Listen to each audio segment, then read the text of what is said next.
Outback Stories celebrates the pioneering spirit of Australia. It makes little difference if your family came on the First Fleet or on a leaky boat last week. Our unique national identity was born and bred in the Outback. These are your stories.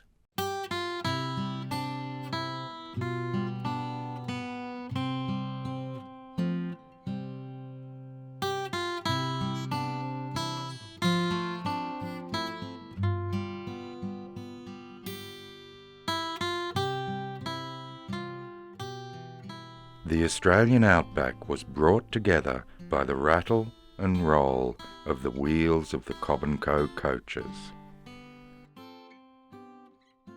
Drawn by teams of mighty sweating horses, under the crack of the whip of legendary coach drivers who controlled the reins, or ribbons as they were called, the coaches crisscrossed the country delivering passengers, the Royal Mail, and all manner of supplies, from sewing machines to boots.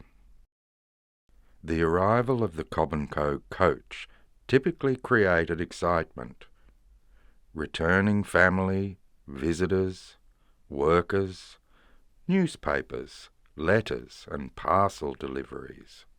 It was a standing joke in many small country towns that a census could be taken at the post office not long after the coach's arrival.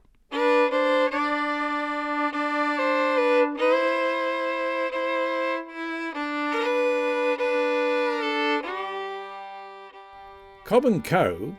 was established by a consortium of young Americans led by a 23-year-old Freeman Cobb. It was so successful on the Victorian goldfields that 2 years later they sold it for a tidy sum.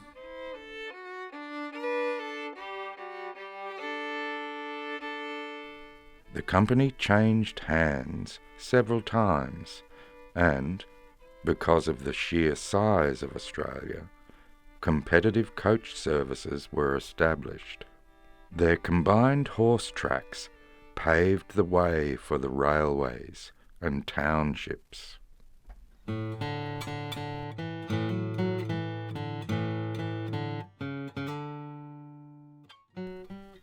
One of the most successful names in the story of Australian coaching, and indeed Cobb & Co., is James Nicholas, who rose from gate opener and stable groom to one of the leading owners of the famous brand. I went to work for Cobb & Co. at Wagga Wagga in the early 1870s. I was just a lad in the big coaching stables there. My father had been one of the many successful mining speculators in the early days of Victoria. However, after we relocated to New South Wales, he lost his health and fortune and never regained either. So for me, it was a case of going to work. My father was a good horseman, and he had taught my brother and me to ride and drive the coaches pretty well. So I naturally turned to Cobb & Co. for a living. Of course, I began at the bottom of the ladder and filled all the different occupations connected with coaching, including opening and closing the gates of properties the coach passed through. Later, from age 15, I drove for Cobb & Co. out of Wagga Wagga for 10 years. I left the company in 1884 to drive coaches out of South Australia on the Wilcannia to Tarowri run. But a year later, along with another driver, we started our own mail contract coach service. It was successful, and in 1887, two of the Kidman brothers, Sackville and Sydney, bought my partner out to hold the other 50%, and the rest, as they say, is history. We traded as Kidman and Nicholas, and our operations ran into all states except Victoria, but much the biggest in New South Wales and Western Australia.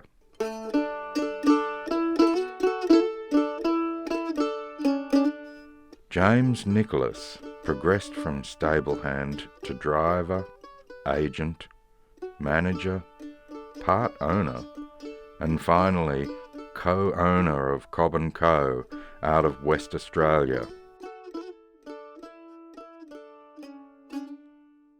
He was continuously connected with some branch or other of the coaching business for over half a century.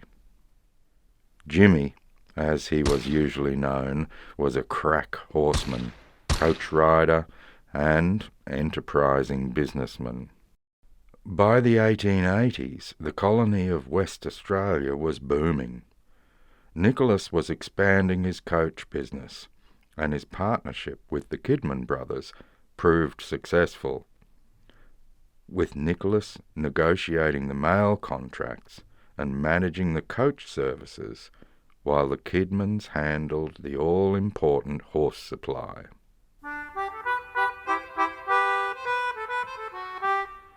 With the discovery of gold at Coolgardie in 1892, the West really was the Wild West, and Cobb & Co. emerged as a vital part of its inland transport and communication.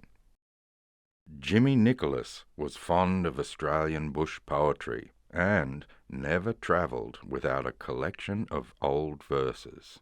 He would have enjoyed the popular drinking toast of the 1890s, which offered, "Damn Coolgardie, damn the track, damn it there and damn it back, damn the country, damn the weather, damn the goldfields altogether."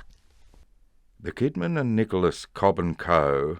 8-horse teams and high-wheeled coaches continually moved prospectors and supplies from gold rush to gold rush. The supply of good horses was vital to the success of the business, and no one knew more about horses than Sidney Kidman. He realized wild horses could be easily trained within a day or two, and once harnessed, the harder they bolted, the better the coach drivers liked it.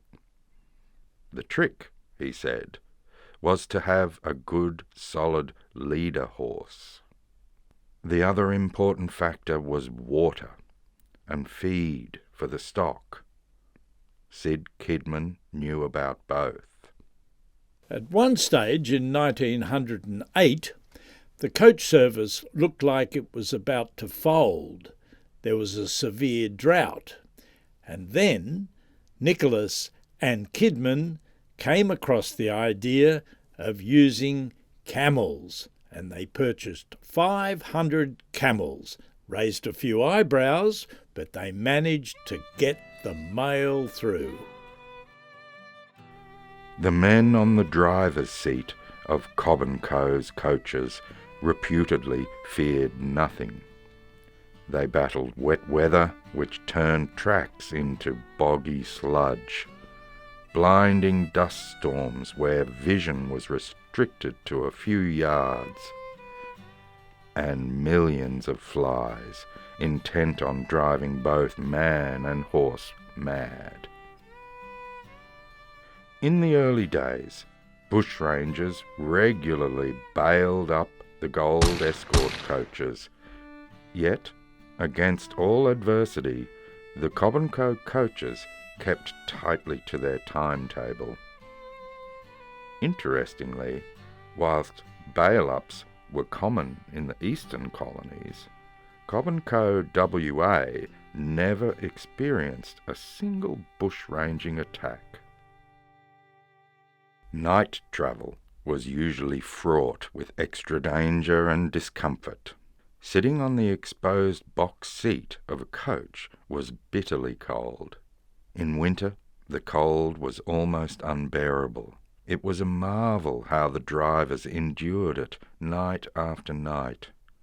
Their feet suffered the most from the numbing cold, and various devices were adopted by the drivers to prevent this. Some kept their feet in a box of chaff, whilst others were credited with carrying a woolly dog to rest their feet upon. For passengers, it was far from romantic. Sweat-covered horses, breathing heavily as they plodded along narrow, unmade tracks, clouds of choking dust, and the creaking and groaning of the cumbrous and travel-stained coach as it lurched forward on its journey. Crowded to an uncomfortable degree, a trip by coach in the early days was anything but an enviable one. Yet it was the main form of transport used, and there were few complaints.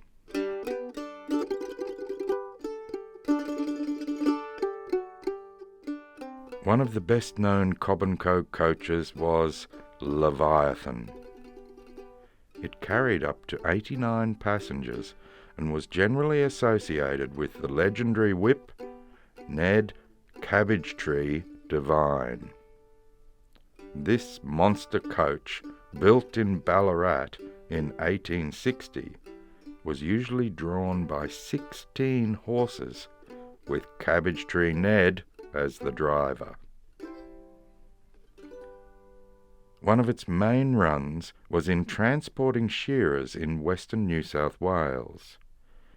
It wasn't unusual for it to travel from Hay to Deniliquin with a cargo of 50 to 70 burly shearers and roustabouts.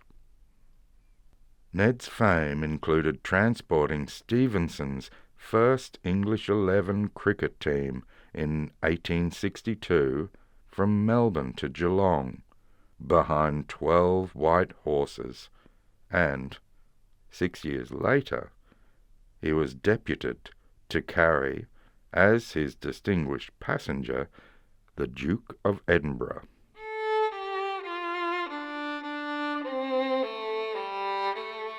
Years later, Jimmy Nicholas purchased Leviathan more out of sentiment than practicality, because its wheel width wasn't the right one for the West Australian tracks. Its last journey was to transport 150 school kids from Wagga Wagga to Hay for a school picnic. It was said Cobb & Co. had 3 classes of passenger. Whenever a coach came to a boggy patch or a steep hill, the drivers used to shout, "First class, keep your seats. Second class, get out and walk. Third class, get out and push." James Nicholas never lost his enthusiasm for the outback or coaching. He revelled in developing coach services, beating the competition on mail contracts, and, even with the advent of motor cars, was quick to embrace a new approach: Cobb & Co. motor coaches. Reminiscing in 1925, Jimmy Nicholas recalled, "The first time I saw a motor car out back was at Laverton. The car got along so well that I could see the quick demise of all other methods of carrying traffic. So I at once began cutting big coaches down and making them into vans and selling them at about half their original value. I also disposed of horses and other coaching equipment as soon as possible, and began carrying on the business of Cobb & Co. with motor cars instead of old coaches." I could see the days of Cobb & Co. were finished, and the sooner I drifted into some other line of business the better. I realised all my life's studies and education in coaching had gone in one swoop. In 1914, James Nicholas bought Dirk Hartog Island and took to running sheep on his rural properties. He died in 1929, 4 years after the lights of Cobb & Co. had finally been extinguished, with the last Cobb & Co. coach run in 1924. Henry Lawson's green sweeps of horizons blue were crossed by more efficient and comfortable, if less romantic, means of transport.